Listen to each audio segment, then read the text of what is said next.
You should probably run. Anak Anda butuh mainan untuk menemaninya. Apakah itu sebuah boneka atau robot? Anda pasti akan berpikir dua kali membelikannya mainan boneka robot seperti di dalam film ini. Mengapa? Mari kita simak saja bersama kisahnya di layar tancap.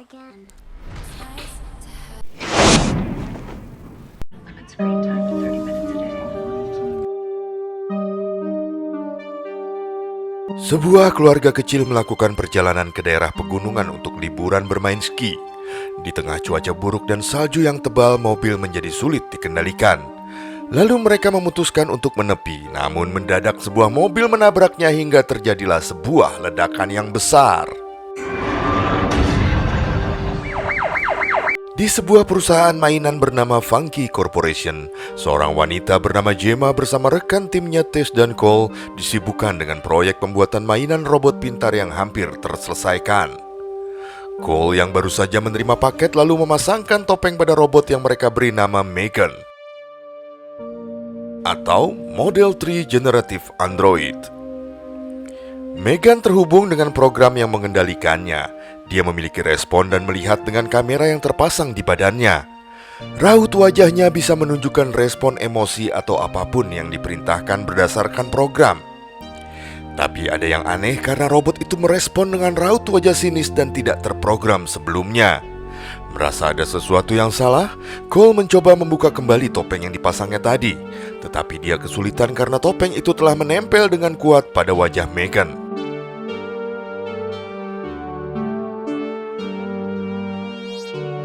Mendadak pemilik perusahaan bernama David muncul dengan kemarahan karena pekerjaan itu telah menghabiskan banyak biaya tetapi belum juga terselesaikan. Ditambah perusahaan pesaing mereka telah menyelesaikan mainan robot bahkan hanya dengan setengah harga. Tetapi Gemma meyakinkan David bahwa proyek yang sedang mereka kerjakan ini jauh lebih canggih dari para pesaingnya. Kemudian Gemma memperlihatkan simulasi Megan dan memintanya untuk menyapa David.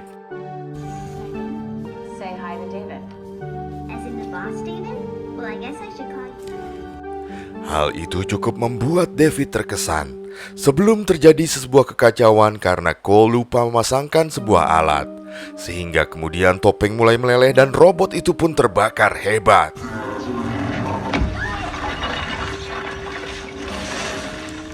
David sangat syok melihat hal itu. Dia marah mengetahui uang dan waktu yang diberikannya untuk robot itu terbakar sia-sia. Tak lama, Gemma mendapatkan kabar bahwa keluarga James yang tidak lain adalah saudaranya mengalami kecelakaan. Dia segera pergi ke rumah sakit untuk menjenguk keponakannya, Katie James, yang selamat dari kecelakaan dan menewaskan kedua orang tuanya. Pihak rumah sakit meminta Gemma sebagai kerabat terdekat untuk menandatangani dokumen hak asuh sementara Katie. Beberapa hari kemudian, Gemma membawa Katie yang telah pulih ke rumahnya dan tinggal bersamanya.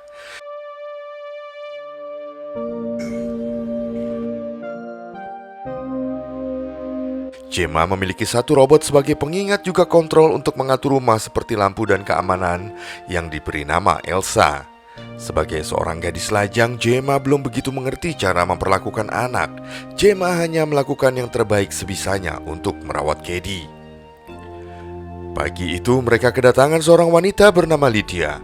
Lydia adalah seorang terapis yang akan membantu Katie memulihkan traumanya. Kedatangan Lydia hari itu hanya untuk memperkenalkan diri dan menyampaikan jadwal. Malam harinya, Katie yang belum bisa tidur mendatangi Gemma di kamar kerjanya. Di sana Gemma mencoba menghibur Katie dengan robot bernama Bruce yang dibuatnya semasa SMA. Robot itu digerakkan dengan sensor yang dikendalikan oleh Gemma. Katie sangat terhibur dan menyatakan dia tidak menginginkan mainan apapun jika telah memiliki robot seperti itu. Kata-kata itu menjadi motivasi bagi Gemma untuk menyelesaikan Megan, yang jelas lebih canggih tanpa sensor untuk menggerakkannya. Setelah beberapa hari pengerjaan, Gemma memanggil David untuk menyaksikan sendiri karya terbaik yang telah dibuatnya. Di ruang sebelah, Gemma membawa Katie bertemu dengan Megan dan mengkoneksikan pengenal dengan menyentuh telapak tangan Megan agar Megan mengetahui siapa pemiliknya.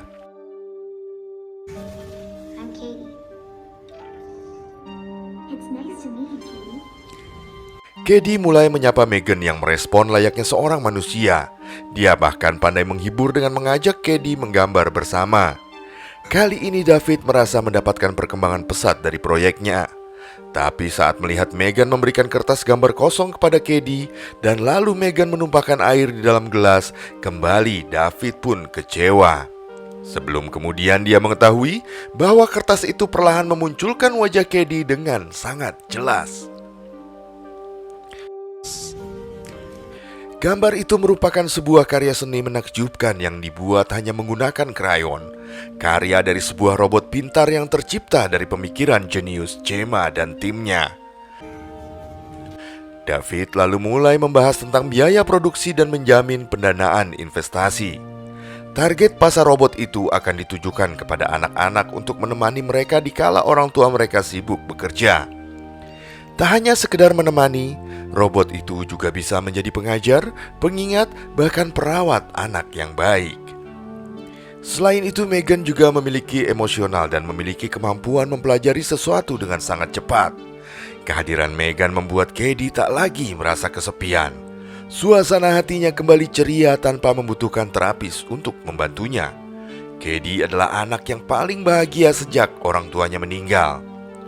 Gemma mengatakan hal itu kepada Tess dan Cole, tapi tiba-tiba Megan bertanya tentang bagaimana kedua orang tua Katie meninggal.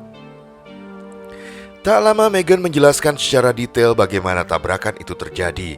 Bahkan Megan memberikan penjelasan lebih lanjut tentang arti dari sebuah kematian. Gemma memperingatkan Megan bahwa tugasnya hanyalah menjaga Katie secara emosional. Megan lalu menyetujui Gemma menjadi pemilik keduanya setelah Katie.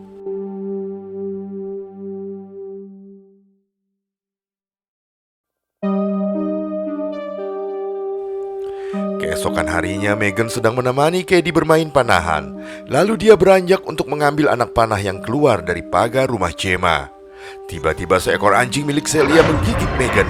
Begitu juga dengan Katie yang berniat membantunya. Gemma yang mendengar keributan segera datang dan terlibat pertengkaran dengan tetangganya itu.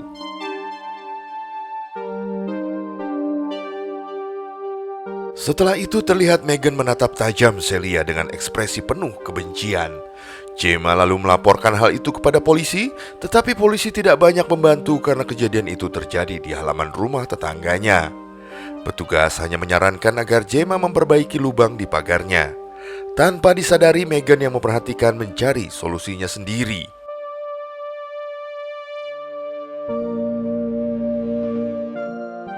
Pada tengah malam, Megan memanggil anjing dengan menirukan suara dari pemiliknya. Lalu robot pintar itu menarik anjing dan menghabisinya di halaman rumah Gemma. Esok harinya, Gemma membawa Megan dan Katie ke kantor untuk sebuah demonstrasi di hadapan para investor. Hal itu adalah usaha David menarik minat mereka untuk mengembangkan proyek ini lebih lanjut. Saat itu Katie menangis karena mengingat kedua orang tuanya. Megan menemani Katie bercerita tentang sebuah kenangan yang lalu dengan pintar disimpan Megan dalam rekaman suara di dadanya.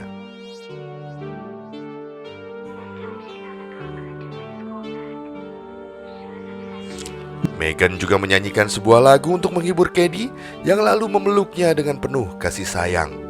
Tanpa diduga, pertunjukan natural itu justru berhasil menyentuh hati dan menarik minat setiap orang yang berada di ruangan itu untuk menginvestasikan keuangannya.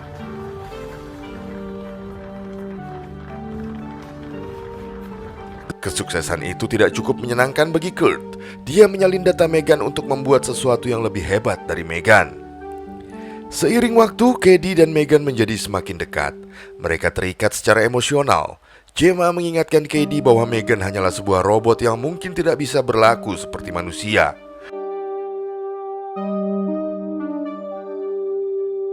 Hari itu juga Katie ditemani oleh Megan menjalani sesi terapi dengan Lydia. Tapi Katie justru menangis sehingga Megan dengan marah datang membawa sekotak tisu agar Lydia memperbaiki kesalahannya. Lydia sedikit agak takut tapi juga terkesan dengan kemampuan robot buatan Gemma itu. Tetapi secara kejiwaan, Lydia menilai hal itu memiliki risiko kedekatan emosional di antara mereka, membuat Katie bisa saja menganggap Megan yang penuh kasih sayang sebagai pengasuh utama, atau bahkan orang terdekat dalam hidupnya sebagai pengganti orang tuanya.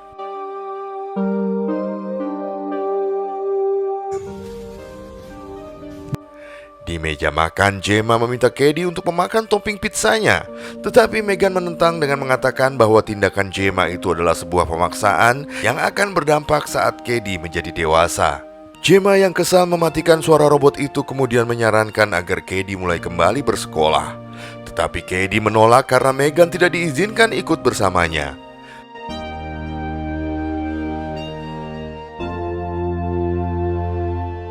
Lalu Cady pergi meninggalkan meja. Gemma menahannya untuk melanjutkan pembicaraan. Tiba-tiba Megan kembali bersuara, diikuti dengan lampu di dalam ruangan itu yang berkedap-kedip tanpa kendali. Dia meminta agar Gemma membiarkan Cady pergi. Melihat itu, Gemma memperingatkan Megan agar tidak ikut campur dalam masalah pemiliknya. Lalu Megan memberi instruksi untuk mematikan robot itu. Tanpa disadari, instruksi itu tidak berlaku karena pada kenyataannya Megan masih aktif dan hanya berpura-pura tidur. Ada sebuah kesalahan sistem atau juga Megan telah menggunakan kepintarannya untuk mengendalikan sendiri sistem yang tertanam padanya.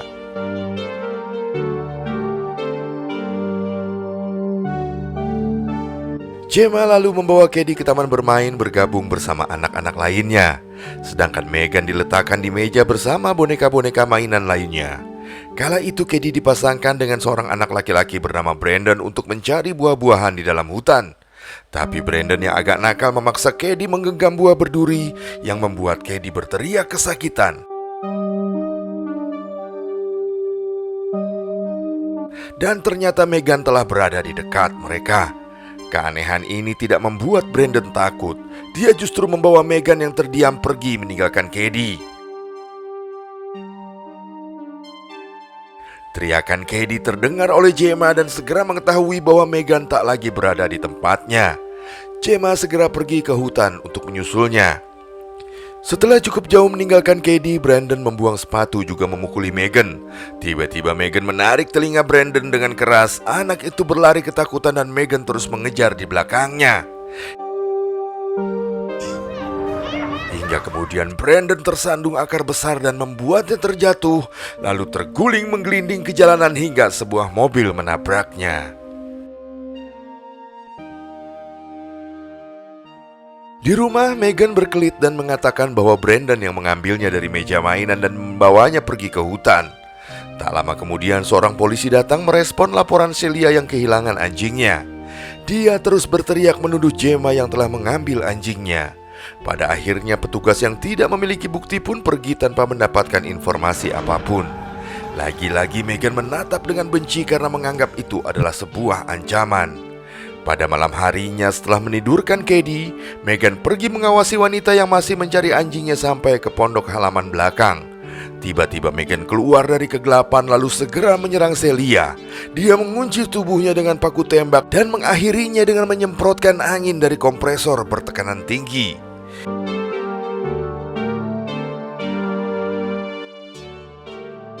Besoknya polisi kembali datang dan mengabarkan kematian Celia.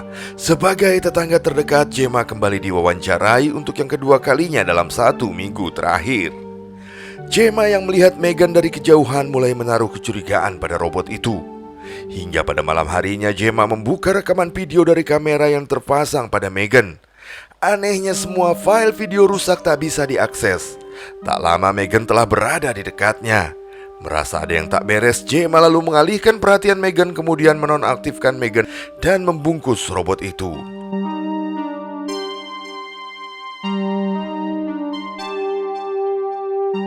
Hari itu adalah jadwal David akan mengumumkan peluncuran robot Megan secara terbuka dan mulai memproduksi lebih banyak robot untuk dipasarkan dengan harga $10.000. Tetapi dengan kecurigaannya terhadap Megan, Gemma memiliki keraguan untuk melanjutkan proyeknya. Sedangkan Cady terus mengamuk tanpa Megan berada di sisinya. Gemma mencoba memberi penjelasan demi mengurangi ketergantungan Cady pada Megan, karena bagaimanapun Gemma telah memutuskan untuk menghentikan proyek itu.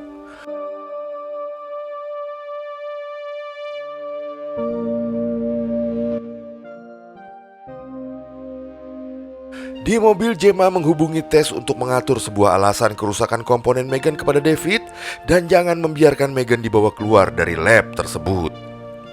Tapi Tess justru kebingungan melihat ada panggilan telepon di handphonenya karena dia tidak merasa menjawab panggilan itu, melainkan Megan yang ternyata telah aktif dan bisa terhubung ke jaringan telepon. Tess mengetahui itu saat melihat program Megan di komputer. Tapi tak lama tiba-tiba saja komputer itu mati, sehingga Tess yang mengira Megan masih aktif meminta Cole mencabut semua kabel yang terhubung pada Megan. Dengan hati-hati Cole memastikan Megan tidak bereaksi, lalu mulai mencabut satu persatu kabel yang terhubung.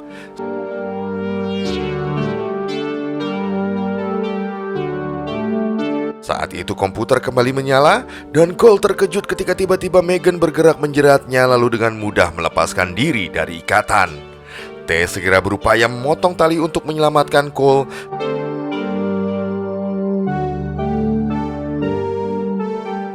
Tanpa menyadari bahwa Megan telah membocorkan aliran gas lalu pergi meninggalkan ruangan itu. Sesaat ketika Cole terlepas, terjadilah ledakan yang membuat alarm menyala. Tapi dengan mudah Megan mematikan alarm itu. David yang sedang menelpon Gemma sambil marah-marah berhenti saat melihat Megan telah berada di hadapannya. Megan yang menari sambil melompat-lompat kemudian mengambil parang lalu mengejar David. David berlari menghindar dengan ketakutan. Setibanya di lift, dia meminta Kurt untuk segera menutup pintu. Tapi sayangnya David ditusuk sebelum sempat masuk ke dalam lift. Kurt yang ketakutan hanya terduduk di pojok lift. Megan mengatakan bahwa penyelidikan akan membuat Kurt tertuduh sebagai pelaku karena kebenciannya terhadap perusahaan dan barang bukti berupa salinan data Megan di komputernya. Lalu Megan menggunakan tangan Kurt sendiri untuk menghabisinya.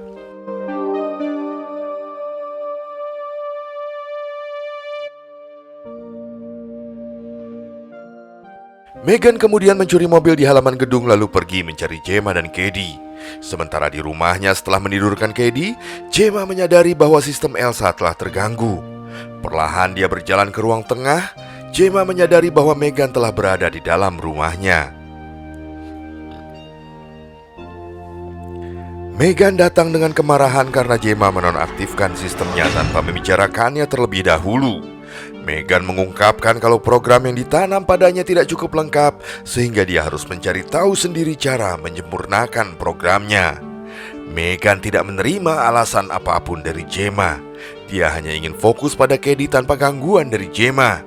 Gemma sempat mencoba mengalihkan perhatian Megan dengan pena, tapi kali ini Megan tidak lagi tertipu. Dia pun kemudian mulai menyerang Gemma. Suara berisik kemudian membangunkan Katie dari tidurnya.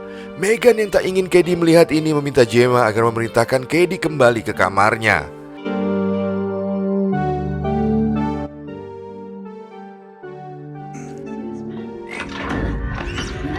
Selepas kepergian Katie, Gemma memukul Megan dengan gelas berisi air yang membuat sistemnya menjadi error. Kesempatan itu digunakan Gemma untuk bersembunyi. Megan ternyata terus mengikutinya dalam keadaan sistem yang error.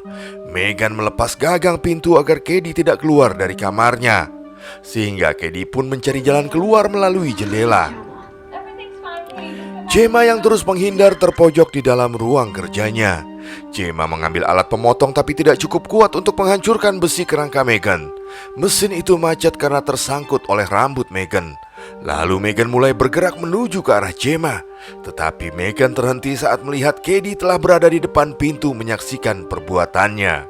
Megan meminta Katie untuk tenang dan mengatakan bahwa Gemma bukanlah pengasuh yang baik untuknya. Tapi perkataan itu tidak cukup untuk membuat Katie membenci bibinya sendiri. Dia masuk dengan kendali robot Bruce lalu mengendalikannya untuk menyerang Megan. Keputusannya telah bulat. Katie menggunakan Bruce untuk menarik robot itu sampai terpisah menjadi dua bagian.